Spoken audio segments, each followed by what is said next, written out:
Então, agora vamos continuar aqui com as nossas atividades. A gente já viu ali como calcular o KPS, agora a gente vai fazer o contrário. A gente tem o KPS e a gente vai calcular a solubilidade, tá? Então, aqui no número 4 diz o seguinte. Você tem o KPS de 3,9 vezes 10 na 11 para o CaF2 e você quer saber, digamos ali que não tem outros equilíbrios envolvidos e tal, que ele vai se dissolver completamente. Ele vai se dissociar completamente, né? Os íons que se dissociar, porque uma parte vai ficar precipitado. Qual que vai ser a solubilidade ali desse CaF2, ou seja, dessa solução saturada formada ali? Então, eu vou fazer aqui esse cálculo, tá? Então, essa daqui é a nossa atividade número 4, tá? E a gente quer saber a solubilidade do CaF2. Qual que é, né? Bom, como que a gente faz?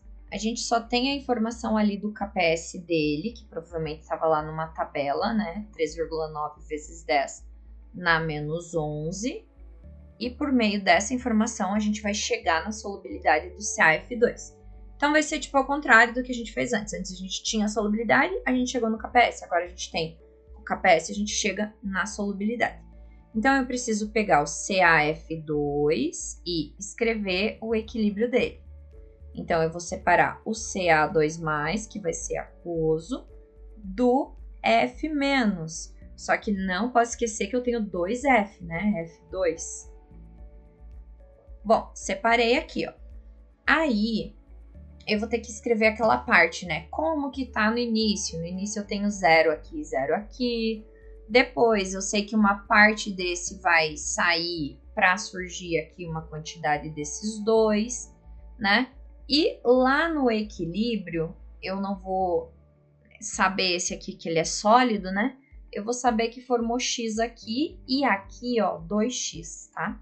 Por quê? Porque eu tenho 2 aqui e uma quantidade do F que eu não sei, tá? Então, eu tenho ali essas informações, né? E, por meio disso, eu preciso chegar, então, na solubilidade. Então, eu vou pegar aqui, eu vou colocar o KPS é igual ao quê?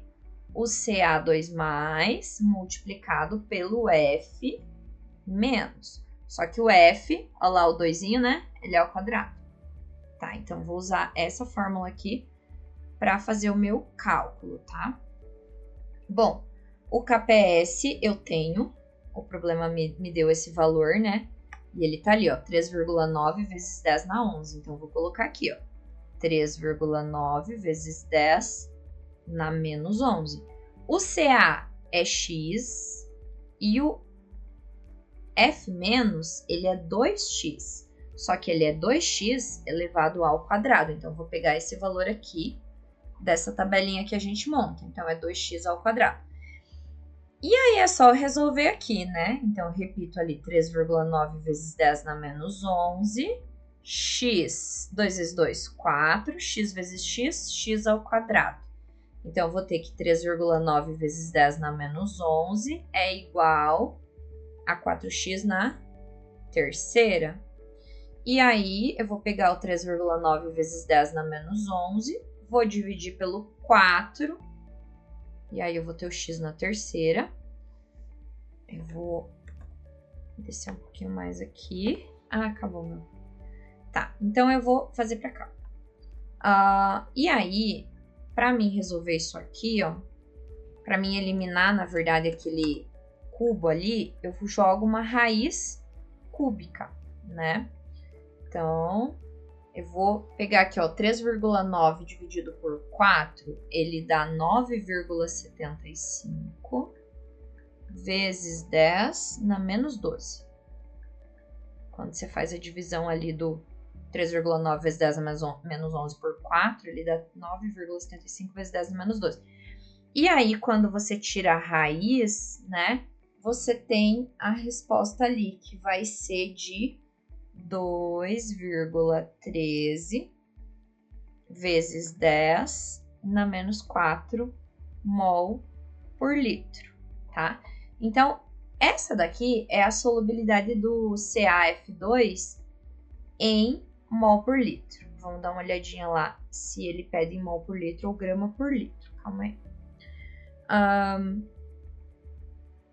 Supondo-se em gramas por litro. Ó, calcule a solubilidade do CaF2 em gramas por litro. Então, a gente já conseguiu chegar na solubilidade, só que esse valor que a gente encontra é mol por litro. Então, a gente tem que transformar em gramas por litro, né? Como que a gente faz isso? Então, a gente sabe que o N é igual a massa pela massa molar, tá? Então, a gente precisa do MM do CaF2, que a gente já aprendeu a calcular, né? Pega o cálcio, que é 40, pega o F, que é 19, multiplica por 2, né? Porque é 2F, soma com 40, dá 78, né? Então, eu tenho lá o número de mol por litro, e eu tenho a massa molar. Então, para mim descobrir a massa, eu vou fazer uma multiplicação do nosso valor do N lá, que é o 2,13 vezes 10 na menos 4, pelo 78, que é a massa molar. E aí, eu vou ter o valor em concentração, né, que vai ser grama por litro, do quanto que se dissolve. Vai dar 0,017 gramas por litro, né?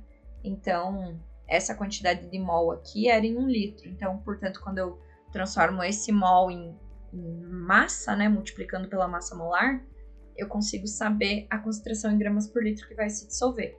Então, lá num tubinho... Opa, aqui não vai dar pra ver. Aqui, ó, num tubinho de ensaio, que você colocou esse CaF2 em água, você tem um pouco que ficou no fundo, sem se dissolver, e você tem uma quantidade de Ca e de F que está aqui dissolvida nessa água. Quanto que está dissolvido? Está dissolvido 0,017 gramas por litro. Essa é a concentração desses íons dissolvidos aqui dentro desse tubo de ensaio. Então, ela é uma solução saturada, ela dissolve o máximo que ela consegue, e o máximo que ela consegue é isso aqui. E a gente consegue chegar nesse valor usando o valor ali do KPS que a gente tinha, beleza? Muito bem, então esse era o número 4, o número 5 vai ser no mesmo estilo, tá? Só que a gente não vai precisar transformar em gramas por litro, não vai precisar multiplicar pela massa molar. Vai ser só achar em mol por litro, ó. KPS para o La3F é 2 vezes 10 na menos 19. Qual é a solubilidade em mols por litro? Então, a gente vai voltar lá para a gente fazer.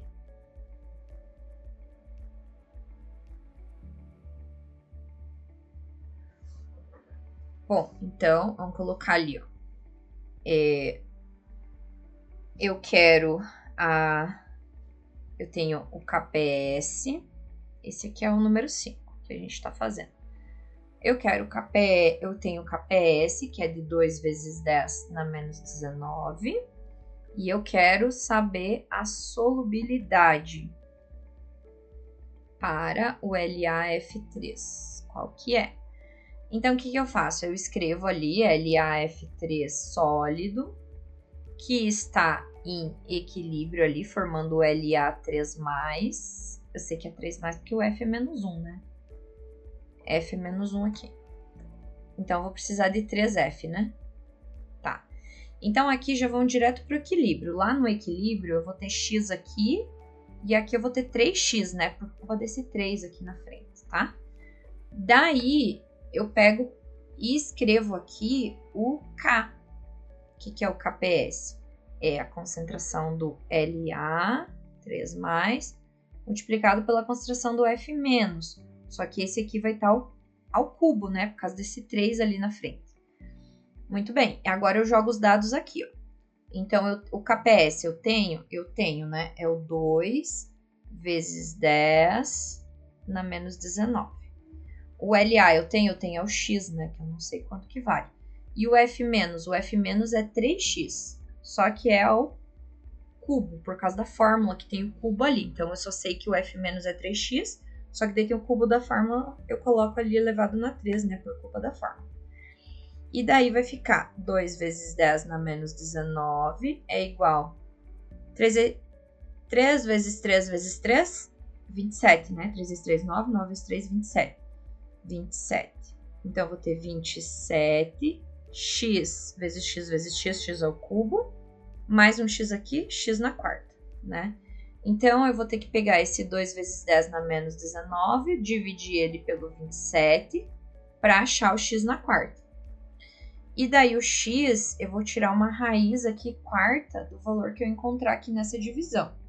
Nessa divisão, eu encontrei 7,407 vezes 10 na menos 21. Daí você tira a raiz quarta, tem que fazer na calculadora isso, né? Bom, aqui na minha calculadora, que é uma Cássio, eu aperto o número 4, eu aperto o Shift aqui em cima, e daí eu aperto o botãozinho do elevado. 4, Shift e esse botãozinho. Então, ele já aparece ali a raiz. Daí é só eu digitar o valor que eu quero tirar a raiz quarta. Então, eu já aperto o 4, o Shift e o botão do elevado, que dele vai elevar na raiz quarta. Então, 7,407, raiz na menos 21, igual. Eu encontrei aqui 9,27 vezes 10 na menos 6. Então, o valor aqui desse resultado já é a solubilidade, que é o que eu estava procurando, né? Então, vou colocar aqui, ó, o x, que é igual a solubilidade, ele vai ser igual ao quê? Ele vai ser igual a 9,28, vou dar uma arredondada, vezes 10 na menos 6 mol por litro. Então, isso aqui é o valor desse sal que vai conseguir se dissolver ali nesse recipiente, né? Então, só um pouquinho dele se dissolve. A maior parte fica precipitado, porque ele é um sal bem insolúvel, né? O valor ali vezes 10 na menos 19, né? Quanto mais alto esse valor aqui, mais insolúvel é. Então, como é um valor negativo, né? Ele é bem insolúvel. Muito bem, voltando aqui. A gente continua aqui, então, com mais algumas questõezinhas, né, ali da nossa unidade 3, que seriam os fatores que vão afetar essa solubilidade. Então, entre os fatores que vão afetar é a presença do íon comum, e a gente vai comentar mais esse, que é o mais importante. O pH da solução também afeta, né, se você aumentar o pH ali ou diminuir o pH, você pode deixar uma solução lá que está mais insolúvel, mais solúvel, né? Por exemplo, uma solução de base que tem OH e ele é bem insolúvel, você diminui o pH, esse composto ele vai formar água, né, por culpa do H+ jogado, e ele vai começar a ficar mais solúvel. Então, se você muda ali o pH, você afeta a solubilidade. E a presença de agentes complexantes também. Ele faz com que um composto que seja insolúvel se torne solúvel, né? Mas a gente não vai comentar muito esses dois, a gente vai falar mais a presença do íon comum. A presença do íon comum, ele faz com que o composto fique mais insolúvel. Então, a gente vai ver um exemplo aqui, ó. Então, a solubilidade, ela diminui quando o íon comum é adicionado, né? Então, isso é uma aplicação do princípio de Le Chatelier. Então, se eu tenho aqui, ó, se eu vou adicionar mais esse aqui, eu vou aumentar a concentração de quem está desse lado, o equilíbrio desloca para o lado esquerdo, né? Então, eu aumento mais o meu precipitado. Se eu aumento a concentração desse também, desloca mais para cá. Então, à medida que se adiciona F-, por exemplo, você pode jogar aqui dentro desse composto uma solução de fluoreto de sódio. O equilíbrio vai deslocar no sentido de precipitar mais, né? Então, a solubilidade do nosso fluoreto de cálcio vai diminuir. E aí, a gente vai poder fazer aqui, então, algumas atividades relacionadas a esse tema, vendo como essa solubilidade diminui, ok? Então, a gente vai fazer mais essa atividade.